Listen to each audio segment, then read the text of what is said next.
Ustadz Adi Hidayat pernah menjelaskan bahwa Allah sangat menyukai amalan yang dilakukan secara konsisten, meskipun jumlahnya sedikit. Hai teman-teman, selamat datang kembali. Yuk kita bahas memo hari ini.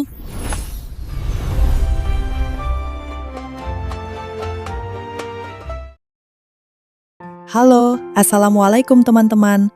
Selamat datang kembali di channel Memo Diri Sendiri. Mari kita bahas memo hari ini. Pernahkah kamu memulai sesuatu dengan semangat membara di hari pertama, tapi merasa layu hanya dalam hitungan hari? Mungkin itu saat kamu berniat belajar bahasa baru, memulai rutinitas olahraga, atau bahkan sesederhana berniat untuk lebih teratur dalam ibadah. Kita sering merasa bersalah dan bertanya, "Kenapa aku tidak bisa konsisten?" Kita merasa niat kita sudah sangat kuat di awal. Namun, kenyataannya, niat yang menggebu-gebu sekalipun seringkali kalah oleh rasa malas yang datang secara halus. Disinilah letak rahasianya. Niat hanyalah sebuah garis start, bukan bahan bakar yang akan membawamu sampai ke garis finish. Dunia bergerak sangat cepat, dan kadang kita merasa tertinggal jauh di belakang hanya karena kita sering berhenti di tengah jalan. Kita terjebak dalam siklus semangat musiman, meledak di awal, lalu hilang tanpa bekas. Hari ini, saya ingin mengajakmu melihat kembali, kenapa niat saja tidak pernah cukup untuk sebuah perubahan besar. Dalam Islam, kita mengenal sebuah hadis yang sangat populer. Innamal a'malu binniyat. Segala amal bergantung pada niatnya. Namun, seringkali kita salah mengartikannya. Kita berpikir bahwa dengan berniat baik, urusan akan selesai begitu saja. Bayangkan, niat itu seperti sebuah benih yang sangat berharga. Benih itu adalah potensi. Tapi, apakah benih itu akan tumbuh menjadi pohon yang kokoh dan berbuah hanya dengan diletakkan di atas tanah? Tentu tidak. Benih itu butuh perawatan setiap hari. Ia butuh air, sinar matahari, dan perlindungan dari hama. Perawatan harian itulah yang dalam bahasa agama disebut sebagai istiqomah. Ustadz Adi Hidayat pernah menjelaskan bahwa Allah sangat menyukai amalan yang dilakukan secara konsisten, meskipun jumlahnya sedikit. Kenapa? Karena yang dinilai bukan seberapa besar ledakan semangatmu di awal, tapi seberapa jujur usahamu untuk tetap bertahan saat rasa jenuh mulai menyapa. Konsistensi adalah bentuk kejujuran kita pada niat awal. Jika niat adalah janji kita kepada Allah, maka istiqomah adalah pembuktian atas janji tersebut. Tanpa istiqomah, niat hanyalah angan-angan yang terbawa angin. Kita butuh sistem, bukan sekedar keinginan sesaat. Kenapa istiqomah itu terasa sangat berat? Jawabannya ada di dalam struktur jiwa kita. Allah telah menanamkan dua potensi dalam diri manusia, takwa dan fujur.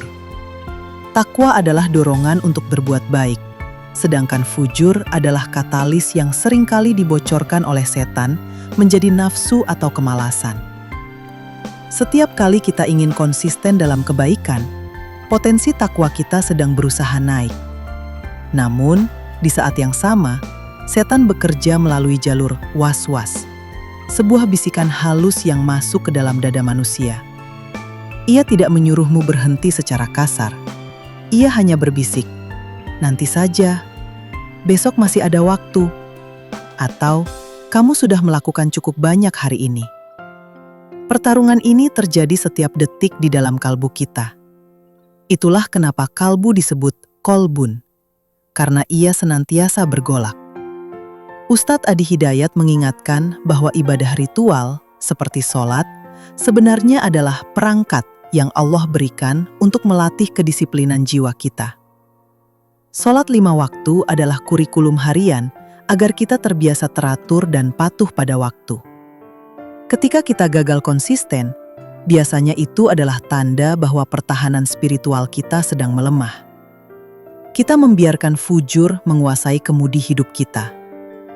Jadi, Jika kamu merasa sulit untuk disiplin dalam urusan dunia, coba periksa kembali bagaimana kualitas ibadahmu. Karena dari sanalah sumber kekuatan untuk tetap konsisten itu berasal. Lalu, bagaimana cara kita mulai belajar konsisten? Sebagai teman belajarmu, saya ingin berbagi beberapa memo atau catatan kecil yang bisa kita praktikan bersama. Pertama, gunakan prinsip 1%. Jangan langsung ingin melakukan hal besar yang melelahkan. Jika kamu ingin rajin membaca buku, mulailah dengan 1 halaman sehari. Jika ingin belajar bahasa Jepang, mulailah dengan 5 kosakata sehari.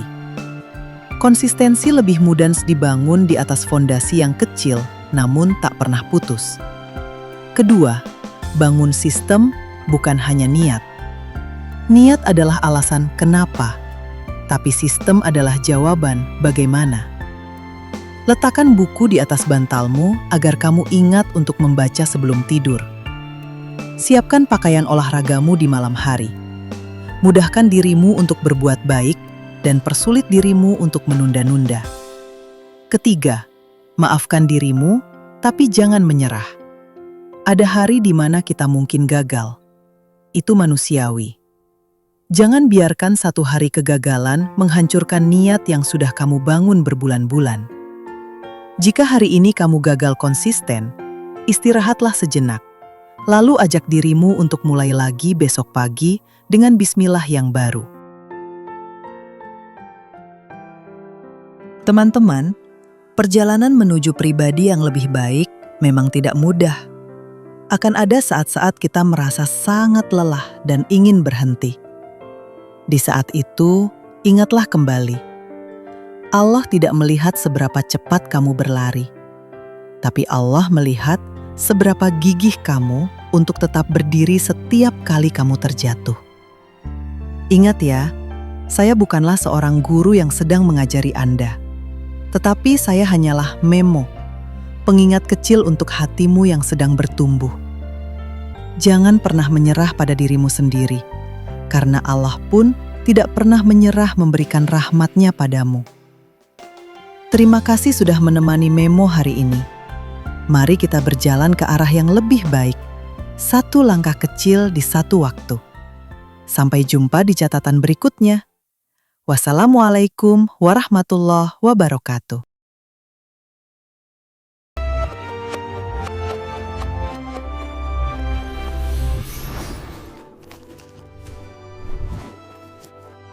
Kenapa?